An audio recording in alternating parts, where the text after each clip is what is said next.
George R R Martin మొన్న జనవరి 15న ఒక interview ఇచ్చారు. అందులో గేమ్ ఆఫ్ థ్రోన్స్ వరల్డ్ గురించి, ఆయన రాయాల్సిన విండ్స్ ఆఫ్ వింటర్ బుక్ గురించి, ఆయన హెల్త్ గురించి, game of Thrones spin offs గురించి మనసు విప్పి మాట్లాడారు. ది హాలీవుడ్ రిపోర్టర్ అనే మ్యాగజైన్ లో వర్క్ చేసే జర్నలిస్ట్ జేమ్స్ హిబ్బర్డ్ కి 2015లో మార్టిన్ ఒక ఇంటర్వ్యూ ఇచ్చారు. మళ్ళీ ఇప్పుడు 10 ఏళ్ల తర్వాత అదే జర్నలిస్ట్ తో మాట్లాడారు మార్టిన్. అప్పటికి ఇప్పటికి విన్ స్టేటస్ అలానే ఉంది. మరి మార్టిన్ ప్రొడక్టివ్ గా లేరా? ఆయన ఆరోగ్యం బాలేదా? ఎందుకు అలా సన్నగా అయిపోయారు? ఈ విషయాలన్నీ ఈ వీడియోలో చూద్దాం. ఆ ఇంటర్వ్యూకి George R R Martin is not dying అని హెడ్డింగ్ కూడా పెట్టుకోమన్నారు ఆయన.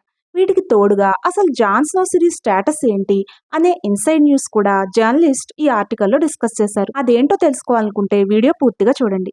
ఆర్టికల్ లింక్ కూడా డిస్క్రిప్షన్ లో ఇస్తున్నాను, ఇంట్రెస్ట్ ఉంటే చదవండి. ఇక మార్టిన్ 2015లో ఇంటర్వ్యూ ఇచ్చిన టైంకి ఆయనకి 2 భయాలు ఉన్నాయని చెప్పారు. అప్పటికి game of Thrones season 5 premiere show జరుగుతోంది. అందుకోసం శాన్ ఫ్రాన్సిస్కోకి వచ్చిన మార్టిన్ బ్రేక్ఫాస్ట్ చేస్తూ రిపోర్టర్ జేమ్స్ తో మాట్లాడారు. ఆయన మొదటి భయం ఏంటంటే గేమ్ ఆఫ్ థ్రోన్స్ అయిపోయాక హెచ్బిఓ ఆ వరల్డ్ కి చెందిన స్పిన్ ఆఫ్స్ ఏమి తీసుకురాదేమో అని. నా దగ్గర 100 షోలకు సరిపడా మెటీరియల్ ఉంది, కానీ హెచ్బిఓ ఎగ్జిక్యూటివ్స్ కి ఇంట్రెస్ట్ ఉన్నట్టుగా కనిపించట్లేదు అన్నారు అప్పుడు ఆయన.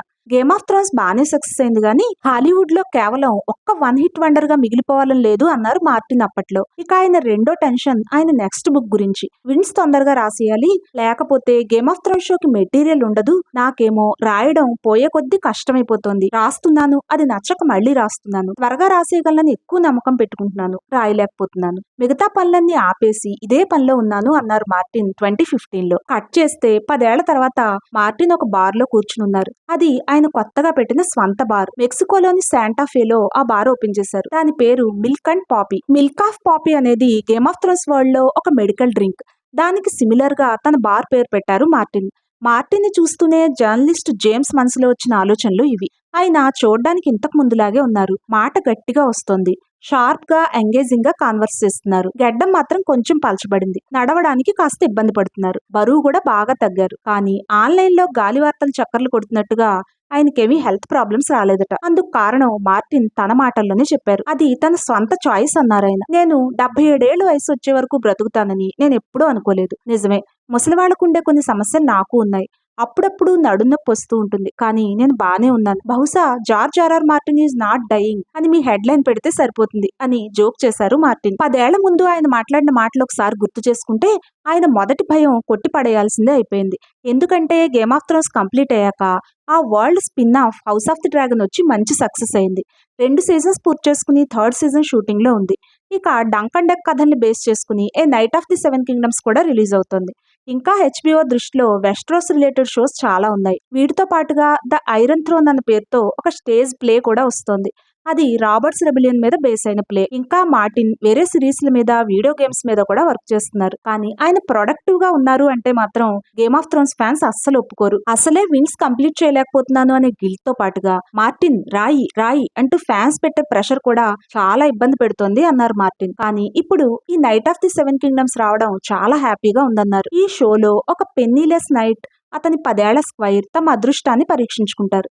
ఆ ప్రాసెస్ లో సీరియస్ ప్రాబ్లమ్స్ ని ఫేస్ చేస్తారు. కానీ ఈ కథలో చాలా సెన్సిబిలిటీ, హ్యూమర్ కూడా ఉంటుంది అన్నారు మార్టిన్. నిజానికి ఈ సిరీస్ స్టార్ట్ చేసేటప్పుడు షో కోసం కూడా మార్టిన్ రాస్తారని అనుకున్నారు. కానీ ఆయనకి ఎప్పట్లాగే విన్స్ పూర్తి చేయాల్సిన పని ఉంది కదా. అందుకే వెస్ట్రోస్ గురించి బాగా తెలిసిన 4-5 రైటర్స్ ని తీసుకొచ్చి షో రన్నర్ తో పాటుగా కూర్చోబెట్టారట మార్టిన్. ఒక వారం పాటు వాళ్ళంతా షో ఎలా ఉండాలో డిస్కస్ చేసుకున్నారట. ప్రతి ఎపిసోడ్ రాస్తున్నప్పుడు మార్టిన్ పక్కనే ఉండి షో రన్నర్ కి బాగా హెల్ప్ చేశారట కూడా. ఈ షో గేమ్ ఆఫ్ థ్రోన్స్ కాని గేమ్ ఆఫ్ థ్రోన్స్ అంటారు షో రన్నర్ ఐరా పార్కర్. ఒక ఆర్యా హౌండ్ల మధ్య, ఒక బ్రియాన్ పాడ్రిక్ల మధ్య ఉండేలాంటి కనెక్షన్ తో ఈ డంక్ అండ్ డెక్ కనిపిస్తారు అన్నాడు అతను. కానీ మార్టిన్ ముందు మళ్ళీ అదే పాత సమస్య. ఇప్పటి వరకు డంక్ అండ్ డెక్ కథలు 3 రాశారు. 3 సీజన్స్ కి సరిపోతాయి. ఆ తర్వాత కథలు రాయాలి కదా. ఇక్కడి నుంచే ఒక ఇంట్రెస్టింగ్ కాన్వర్సేషన్ స్టార్ట్ అయింది. ప్రస్తుతానికి కోర్లిస్ వెలారియన్ మీద సీ స్నేక్ అనే యానిమేటెడ్ సిరీస్ వస్తోంది. ఇంకా యాగాన్స్ కాంక్వెస్ట్ మీద జూన్ సైజ్ లో ఒక మూవీ చేద్దామని హెచ్బిఓ ప్లాన్ చేస్తోంది. ఇంకా అసలు ఫ్యాన్స్ అంతా ఎంతో ఆశగా ఎదురు చూసి నిరాశపడిన Game of Thrones sequel Jon Snow దగ్గరికి వస్తే గేమ్ ఆఫ్ థ్రోన్స్ సీక్వెల్స్ రావడం మార్టిన్ కి పెద్దగా ఇష్టం లేదట. ఎందుకంటే ఆయన బుక్స్ ఇంకా కంప్లీట్ కాలేదు. ఆయన మైండ్ లో ఆ క్యారెక్టర్స్ ఎండింగ్ వేరుగా ఉంది. ఇంకా షో మీద బేస్ చేసుకుని సీక్వెల్స్ చేసుకుంటూ పోతే అది ఆయన కథకి మరింత దూరంగా వెళ్ళిపోతూ ఉంటుంది. షోలో చనిపోయిన కొన్ని క్యారెక్టర్స్ బుక్స్ లో బ్రతికే ఉంటారు. అలాగే షోలో బ్రతికి ఉన్న కొందరు బుక్స్ లో చనిపోతారు. కాబట్టి సీక్వెల్స్ తో చాలా ఇబ్బంది అన్నది మార్టిన్ ఆలోచన. కానీ జాన్ స్నో సీక్వెల్ అంటే పర్లేదు. ఎందుకంటే అతని game of Thrones show ending లో వాల్ దగ్గరికి వెళ్ళిపోయాడు.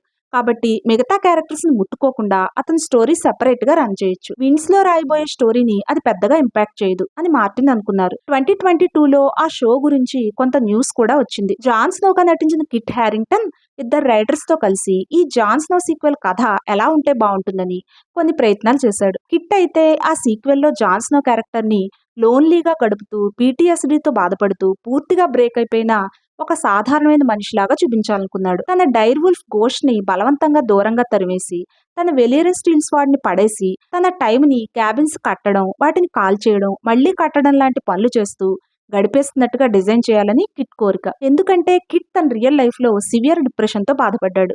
అది రిసెంబల్ అయ్యేలా జాన్ స్నోని హీరోగా కాక సైకలాజికల్ గా సఫర్ అయి చనిపోయే క్యారెక్టర్ గా చూపించాలని కిట్ ఆలోచన. ఈ బ్రోకెన్ జాన్ స్నో ఐడియా హెచ్బిఓకి నచ్చక పక్కన పెట్టేసింది. కానీ రీసెంట్ గానే మళ్ళీ క్వాక్ డాంగ్ అనే కొత్త రైటర్ ని తీసుకొచ్చారని, స్టోరీ ఎలా ఉంటే బాగుంటుందన్న డిస్కషన్స్ జరుగుతున్నాయని వార్తలు వినిపిస్తున్నాయి.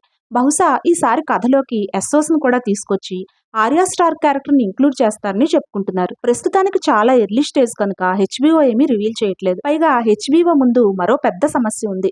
అదే కిట్ హ్యారింగ్టన్. కిట్ ఈ మధ్యనే అసలు జాన్ స్నో క్యారెక్టర్ జోలికి మళ్లీ వెళ్ళనని అనౌన్స్ చేయడంతో అతన్ని ఒప్పించడం వాళ్ళకి పెద్ద పని. ఈ సీక్వెల్ గురించి మార్టిన్ అడిగితే నేనేం కామెంట్ చేయలేను అని చెప్పేశారు. గానీ హౌస్ ఆఫ్ ది డ్రాగన్ విషయంలో జరిగిన గొడవలు మొత్తం ఓపెన్ గా మాట్లాడారు. అసలు ఎందుకు house of the dragon makers తో మార్టిన్ గొడవలు జరిగాయో, అవి ఇప్పుడు ఏ స్టేజ్ లో ఉన్నాయో, ఇక విన్స్ స్టేటస్ ఏంటో, విన్స్ లో స్టోరీ ఎలా ఉండబోతోందో మార్టిన్ చెప్పారు. జాన్ స్నో బ్రతుకుతాడో లేదో కూడా ఆయన కొంతవరకు రివీల్ చేశారు. ఈ విశేషాలన్నీ మరో వీడియోలో చెప్తాను.